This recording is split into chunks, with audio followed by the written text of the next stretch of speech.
ৰাজ্য চৰকাৰ কৰ্মচাৰীসকলৰ বাবে জনাব বিচাৰিছোঁ এটা ডাঙৰ খবৰ। শেহতীয়াভাৱে কৰ্মচাৰী পৰিষদৰ এক গুৰুত্বপূৰ্ণ অধিৱেশন অনুষ্ঠিত হৈছে। কৰ্মচাৰী পৰিষদৰ এই অধিৱেশনত কেইবাটাও বিষয় লৈ ইয়াত আলোচনা হৈছে, য'ত পুৰণি পেঞ্চন প্ৰৱৰ্তন, পদোন্নতি, গ্ৰেডেশ্যন লিষ্ট, ইয়াৰ্ণ লিভ আদি বিষয়ক লৈ আলোচনা হৈছে। সবিশেষ আপোনালোকক জনাব বিচাৰিছোঁ, ভিডিঅ'টো প্ৰথমৰ পৰা শেষলৈকে চাই থাকিব। কৰ্মচাৰীসকলৰ পুৰণি পেঞ্চন প্ৰৱৰ্তনৰ বাবে দাবী কৰাটো যুক্তিসংগত। ওদালগুৰি আঞ্চলিক কৰ্মচাৰী পৰিষদৰ অধিৱেশনত ৰিহন দৈমাৰীয়ে এই মন্তব্য কৰিছে। কৰ্মচাৰীসকলে নিজৰ পুৰণি পেঞ্চন নীতি প্ৰাপ্য আদায়ৰ বাবে দাবী জনাই অহাটো যুক্তিসংগত।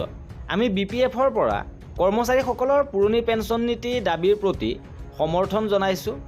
আজি ওদালগুৰি বিশ্বশান্তি বিদ্যা মন্দিৰ ভৱনত অনুষ্ঠিত ওদালগুৰি আঞ্চলিক কৰ্মচাৰী পৰিষদৰ 20 সংখ্যক দ্বিবাৰ্ষিক অধিৱেশনৰ মুকলি সভাত বিশিষ্ট অতিথি হিচাপে উপস্থিত থাকি এই মন্তব্য কৰিছে ৰিহন দৈমাৰীয়ে।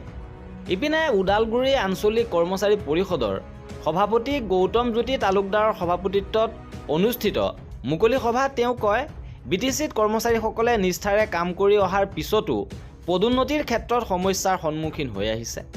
ইয়াৰ কাৰণ হিচাপে BTCৰ পৰা পঠিওৱা জ্যেষ্ঠতাৰ ভিত্তিত গ্ৰেডেশ্যন তালিকা অসম চৰকাৰে অনুমোদন জনাবলৈ ইচ্ছা নকৰে, যাৰ বাবে পদোন্নতিৰ পৰা কৰ্মচাৰীসকল বঞ্চিত হ'ব লগা হৈছে।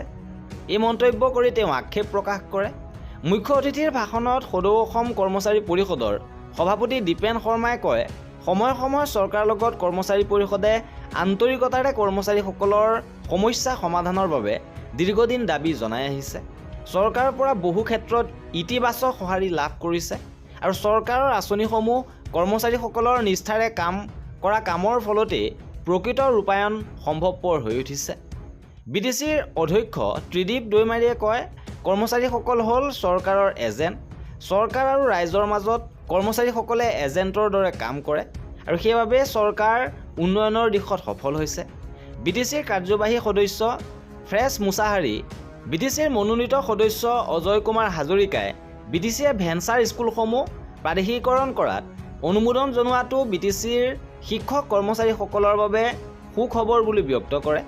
সভাত সদৌ অসম কৰ্মচাৰী পৰিষদৰ প্ৰধান সম্পাদক পংকজ বৰ্মনে শিক্ষক কৰ্মচাৰীসকলে বছৰ বছৰ ভোগ কৰি অহা সমস্যাসমূহ সমাধানৰ বাবে কৰ্মচাৰী পৰিষদে সজোৰে দাবী জনাই আহিছে বুলি উল্লেখ কৰে। লগতে শিক্ষকসকলৰ আৰ্জিত ছুটি 30 দিন কৰাৰ বাবে চৰকাৰক হেঁচা দিয়াৰ বাবে শিক্ষকসকলে 15 দিন লাভ কৰিবলৈ সক্ষম হৈছে বুলিও প্ৰকাশ কৰে। শিক্ষক কৰ্মচাৰীসকলক ভৱিষ্যতৰ বাবে দুৰ্ঘটনাৰ বীমা কৰিবলৈও তেওঁ আহ্বান জনায়।